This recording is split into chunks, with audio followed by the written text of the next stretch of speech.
Assalamualaikum warahmatullahi wabarakatuh. Apa kabar Bapak Ibu para peserta PPG Kemenag tahun 2025? Jumpa kembali di channel Kang Safar.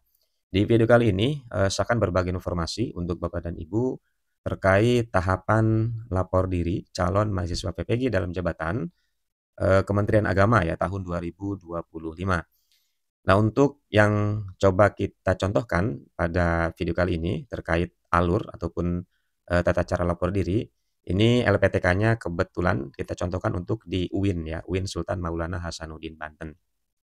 Nah, sebelumnya, diucapkan selamat untuk Bapak Ibu, yang sudah terpanggil ya, terpanggil PPG dan juga sudah mendapatkan LPTK-nya ya, pertanggal 19 Agustus kemarin ya, di pukul 14 dan nanti, berakhir di tanggal 31 Agustus ya untuk proses lapor dirinya.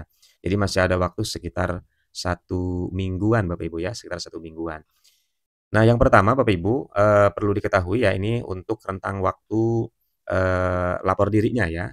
Rentang waktu lapor dirinya seperti yang tertera di sini, yaitu di tanggal 19 sampai tanggal 31.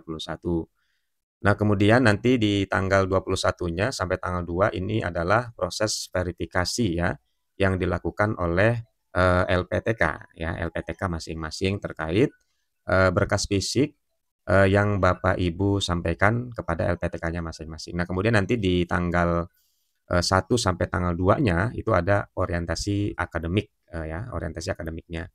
Lalu di tanggal 3 sampai tanggal 26-nya itu adalah di tanggal 3 September sampai 26 Oktober 2025 adalah pelaksanaan PPG-nya gitu Bapak Ibu.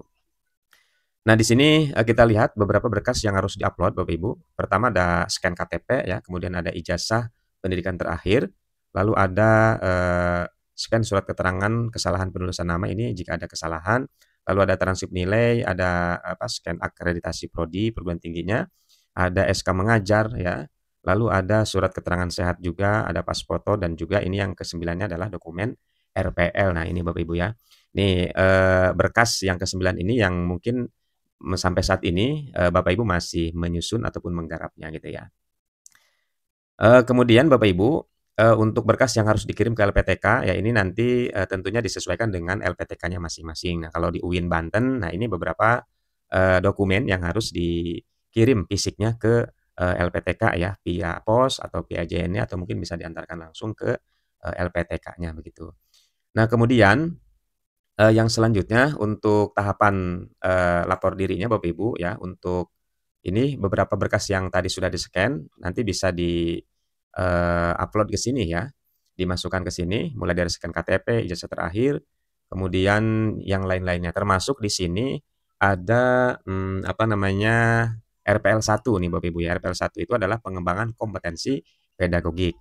Kemudian ada scan surat keterangan sehat. Nah, kemudian untuk RPL kembali nih, RPL 1 Bapak Ibu, RPL 2, RPL 3 dan 4 dan 5. Jadi ada 5 RPL yang, oleh Bapak Ibu harus di-upload. Nah, untuk penguploadannya ini bisa dalam bentuk file, filenya disiapkan kemudian di-upload atau juga di sini disiapkan kolom untuk menginputkan, link Google Drive Bapak Ibu ya. Nah, maka disarankannya memang, khususnya untuk perangkat pembelajaran ya RPL 2 memang harus pakai link ya Bapak Ibu ya. Karena kalau dalam bentuk file ini sangat besar ukurannya. Gitu ya, makanya disarankan untuk menggunakan link Google Drive gitu ya. Nah, ini beberapa beberapa tampilan, apa namanya, untuk menguploadnya. Dan tentunya berbeda LPTK berbeda lagi gitu ya untuk halaman, mengupload berkas-berkasnya. Nah, selanjutnya Bapak Ibu, kita lihat juga di sini untuk rubrik penilaian RPL ya. Nah, ini rubrik ini ada di pedoman, buku pedoman pelaksanaan PPG, Kemenag tahun 2025 ya. Ini masih berlaku saat ini. Jadi di sini di rubrik penilaian RPL ini Bapak Ibu bisa kita lihat di sini ada 5 RPL ya, 5 dokumen RPL. RPL 1 di sini pengembangan kompetensi, pedagogik ya, di sini jumlah SKS-nya juga ada 6. Lalu RPL 2-nya perangkat pembelajaran, RPL 3-nya, kompetensi profesional 6 SKS juga. Lalu di RPL 4-nya ada pengelolaan administrasi pembelajaran 6 SKS dan RPL 5-nya adalah inovasi pembelajaran ini 3 SKS. Nah, untuk, apa saja yang isi di masing-masing RPL-nya, di sini sudah dijelaskan Bapak Ibu ya. Untuk RPL 1 ini isinya adalah surat keputusan atau SK ya, SK mengajar Bapak Ibu. Ini di RPL 1. Jadi, kemudian yang apa namanya, disarankan di sini ya, yang disarankan di sini SK yang Bapak Ibu upload di RPL 1 yang dimasukkan ke RPL 1 ini adalah maksimalnya 6 tahun atau 12 semester gitu ya. Kemudian untuk RPL 2 ini yang paling banyak isinya Bapak Ibu ya, RPL 2 ini. Nah, isinya diantaranya ini ada RPP, kemudian materi ajar, LKPD, ya alat peraga atau media, ada instrumen penilaian, 5 item ya. Bahkan mungkin di beberapa LPTK ada penambahan ya, selain yang 5 ini ada penambahan seperti Prota, Promes, dan juga silabus atau mungkin yang lainnya gitu ya. Dan ini masing-masing juga apa namanya, maksimalnya 6 tahun atau 12 semester Bapak Ibu ya, untuk di RPL 2-nya. Nah, kemudian untuk di RPL 3 ini kompetensi profesional ini adalah sertifikat pelatihan Bapak Ibu ya, yang Bapak Ibu pernah ikuti. Nah, sertifikatnya dimasukkan di RPL 3 gitu ya. Nah, ini ketentuan untuk RPL 3 itu apa namanya, di sini maksimal 5 kali dalam 1 semester ya. Jadi kalau Bapak Ibu misalkan dalam 1 semester punya sertifikatnya 10, nah itu cukup 5 saja yang dimasukkan gitu ya. Jadi maksimalnya 5 per semester. Jadi kalau per semesternya maksimal 5, kalau dikali 6 tahun, dikali 6 tahun berarti sekitar berapa, 30 ya.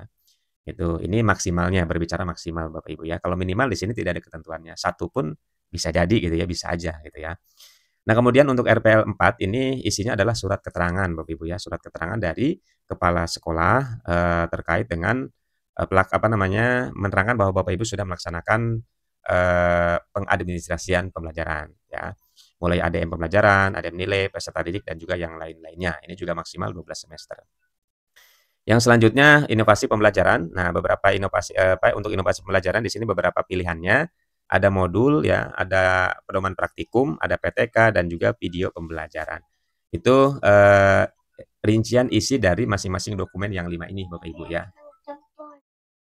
Selanjutnya Bapak Ibu, di sini juga sudah terlihat ya skor ataupun bobot nilai yang nanti akan kita dapatkan dari hasil RPL yang kita upload pada saat lapor diri. Nah, di sini bisa kita lihat di kolom ya, di kolom skor yang pertama ini dari 85 sampai 100 atau 4,00 ini nilai maksimal. Jadi di sini ada ketentuannya tuh ya. Kemudian ini yang diuploadnya 6 tahun Bapak Ibu ya.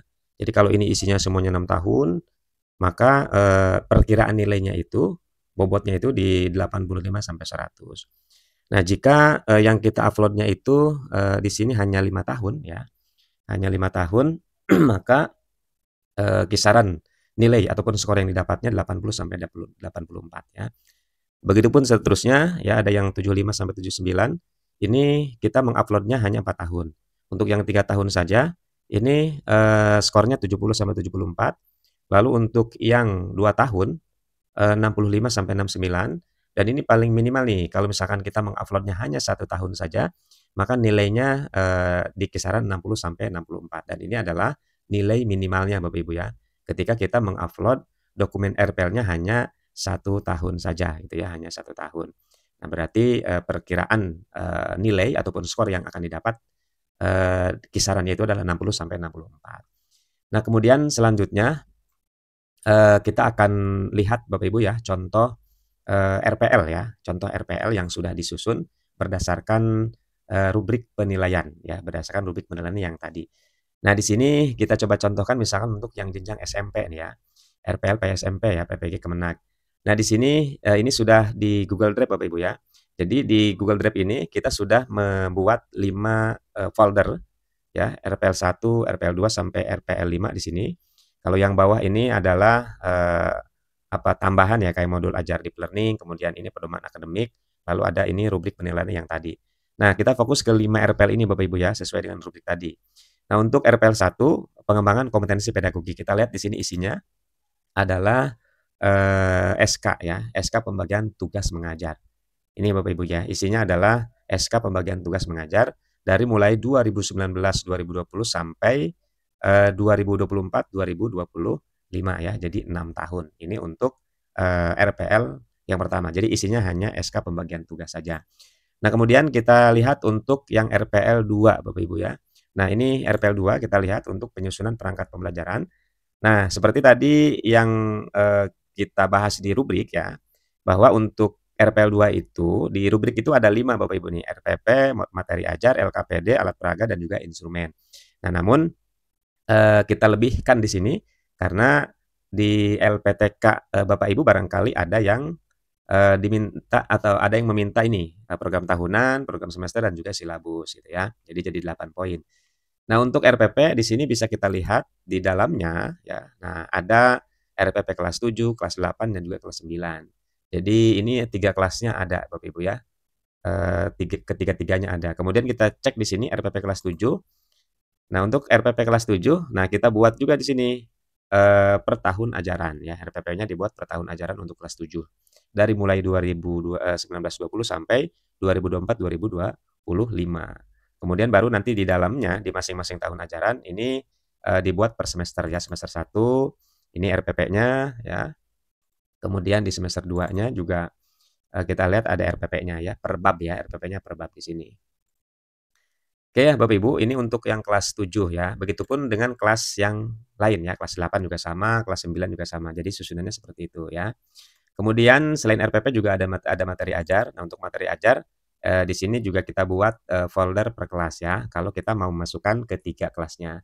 Nah, ada kelas 7, kelas 8, kelas 9. Nah, untuk kelas 7 di sini ada buku guru dan buku siswa. Ini sebagai materi ajarnya Bapak Ibu ya. Kemudian untuk kelas 8 juga sama, begitupun dengan kelas 9. Lalu untuk dokumen yang ketiga, bagian dari RPL2 yaitu LKPD atau lembar kerja peserta didik. Nah, ini pun sama Bapak Ibu, di dalamnya ada 3 kelas ya, ada kelas 7, kelas 8, kelas 9. Kita cek yang kelas 9 di sini. Nah, untuk kelas 9 LKPD-nya juga sudah lengkap dibuat 6 tahun Bapak Ibu ya. LKPD kelas 9 ini semester 1 dan 2. Jadi 1 tahun di sini. 2019, 2020, kemudian 2021, 2122, 2223, 2324, dan 2425 ya. Jadi ini totalnya 6 tahun ajaran. Ini untuk LKPD-nya kelas 9. Begitupun LKPD kelas 7 dan juga kelas 8. Sama ya susunannya seperti tadi. Selanjutnya kita lihat juga di alat peraga ya untuk media pembelajaran. Nah, untuk alat peraga di sini Bapak Ibu, di sini ada alat peraga 1 ya, alat peraga 2, 3, dan seterusnya sampai alat peraga 10 ya. Ini untuk alat peraga ataupun media pembelajaran. Selanjutnya untuk instrumen ya, untuk instrumen penilaian kita juga coba lihat di sini.